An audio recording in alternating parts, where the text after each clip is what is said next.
concert. Dozens of fans in New Jersey injured when a railing collapsed. Yeah, the frightening scene was at a Snoop Dogg and Wiz Khalifa concert, and it was all caught on camera. Some people taken to the hospital.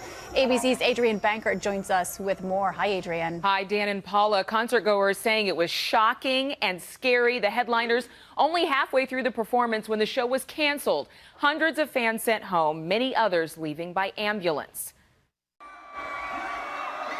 Overnight, a frightening scene at the concert of two of rap's biggest stars. Fans of Snoop Dogg and Wiz Khalifa falling over a ledge after a barricade collapses. Watch again as the railing separating fans from the stage gives way, sending dozens of people over the edge. Another angle shows some concertgoers flipping over and landing on each other and onto the concrete floor below. I didn't think people would be okay after this. It was crazy. I was just shocked. The accident bringing the outdoor concert at BB&T Pavilion in Camden, New Jersey to a halt. Snoop Dogg and Wiz Khalifa quickly being escorted off the stage. Witnesses say fans were pushing up against each other before the railing collapsed. Everything happened so quick. Literally the next thing I knew, I was on the floor and I just could not move. It was so scary. I don't know how I even survived. It was horrific. And it was just bad. More than 40 people were injured in the accident. Many of the wounded seen here treated at the scene. Others raced away to nearby hospitals. And first responders say fans fell about 3 feet onto the concrete. Most of the injuries, they say, are minor, but there are a lot of scrapes, a lot of bruising. One woman saying her friend was badly hurt, skin cut down to the bone. This could have been much worse. Now, we know Rio is famous for its parties, but now as fans from all over the world gather on to cheer their teams, demonstrators are intent on making their voices heard, too. And ABC's Matt Gutman has more on the protests of Rio. Matt, they were hard to miss yesterday in the streets of Rio. That's right, Amy. You got to see it yourself up close and personal. They certainly made themselves heard, banging pots and pans and chanting as they tried to make their way towards the Maracanã Stadium, of course, running into that human wall of riot police. Now, it's been a rough ride to Rio the past couple of years. There's been a lot of anger over Olympic spending and government corruption. The hangover beginning before the party. Demonstrators tearing apart and burning the Brazilian flag, fighting with police in the streets, with at least 2 people detained. Riot police late Friday blasting smoke grenades into this crowd of protesters, then charging. The tear gas billowing in yellow clouds. Medical personnel quickly setting up a makeshift triage unit, tending to those overcome by the gas and the smoke.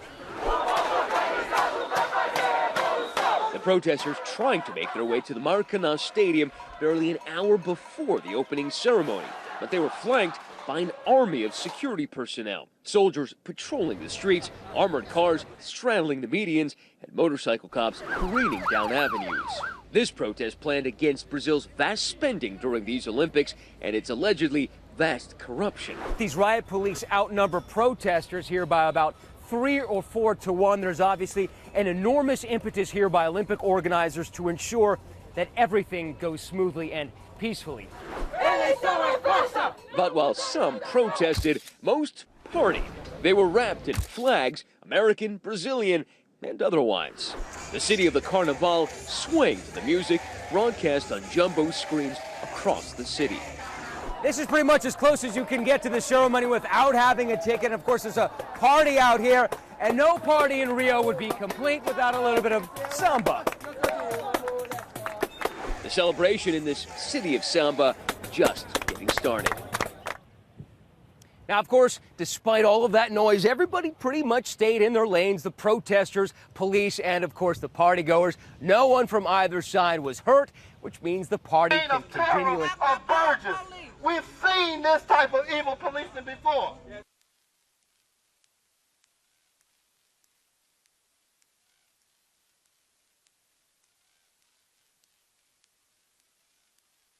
You were out here earlier.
You guys shot him down.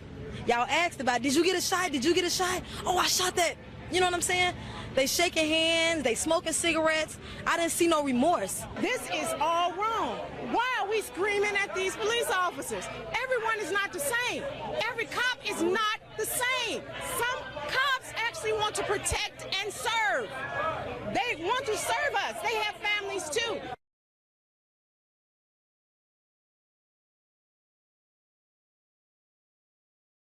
We want charges brought against all police, all law officers that brutalize and kill unarmed people. This is all wrong. Why are we screaming at these police officers? Everyone is not the same. Every cop is not the same. Some cops actually want to protect and serve. Frightening scene at a concert in New Jersey. Two popular rappers in the middle of their show. You can see the crowd there pushing toward the stage when a barrier collapses. Fans plunging several feet down to the concrete below. Dozens rush to the hospital. Here's ABC's Adrian Bankert with the chaos caught on camera.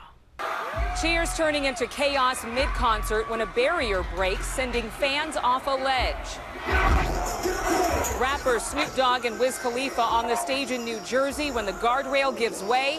Fans closest to the stage falling several feet, slamming into the concrete below.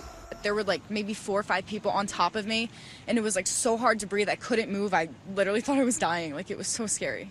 First responders say that's a 6 to 8 foot drop off. From this angle, you can see fans flipping over and landing on top of each other. There's multiple patients here. They're starting the triage process.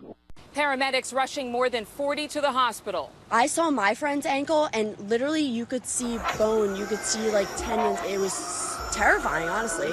Witnesses say the crowd was pushing before the railing gave way. So all these people start rushing. They start rushing crazy. Concert promoter Live Nation tells ABC News they're working with structural engineers to figure out what went wrong. Meanwhile, Wiz Khalifa tweeting today, hope everyone from last night is all right. And Cecilia, here at the venue, the railing has been removed, replaced with 2 fences, and fans growing have been outrage over new video of a police shooting.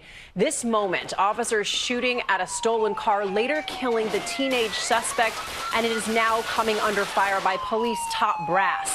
3 officers relieved of all police duties, and tonight the department's top boss explains why. ABC's Alex Perez is in Chicago. Tonight, for the first time since the release of those heart-racing Chicago police videos, the city's top cop is speaking out. What I can say is that I was concerned by some of the things that I saw in the videos. Those videos are showing officers firing their guns as they pursue car robbery suspect Paul O'Neill. Well, Superintendent, what is the policy when it comes to officers firing their weapons if the suspect or person involved is not firing at them? Our policy clearly states that we're prohibited from firing at into or at moving vehicles if the vehicle is the only use of force. The suspect seen crashing head-on into another police cruiser, then fleeing on foot. Police eventually catching up with O'Neill, handcuffing him after an officer shot him in the back. O'Neill, who was unarmed, later died from his injuries. You don't use deadly physical force unless you're in danger or a third party, any member of the community, is in danger. Missing from the videos, body cam images of that fatal shot. While authorities investigate why that critical moment was not recorded, peaceful protesters and O'Neill's loved ones demanding justice. No one should go through anything like this. O'Neill's family has filed a federal civil rights lawsuit against North Korea, a determined enemy of the United States. Just this week, North Korea conducted a new missile test after the U.S. imposed new sanctions. ABC's Bob Woodruff is right there with this extraordinary look inside that secretive nation. Despite the growing tension, we get access never allowed before to view the capital from this Soviet chopper. From Kim Il-sung Square, famous for those military parades, to the Yanggak Bridge, to this smoking power plant. Driving 2 hours south, we arrive at the demilitarized zone. So here's the line. So on the other side is the South Korea. North Korean soldiers on one side, American and South Korean troops on the other. One of North Korea's top officials, Han Sung-rol, gives us their first U.S. TV interview in more than a decade. Just hours before we meet, reports of a missile launch. Now, just this morning, the South Korean Joint Chiefs of Staff said that North Korea had actually launched another ballistic missile into the sea off the East Coast. What's your reaction to this? Director General Han tells us these kinds of launches are payback for U.S. sanctions, which he calls nuclear blackmail. You said this is a declaration of war. The United States will have to pay a terrifying price for these kinds of sanctions. What is that price? He says Americans detained in North Korea will be treated with the laws of war.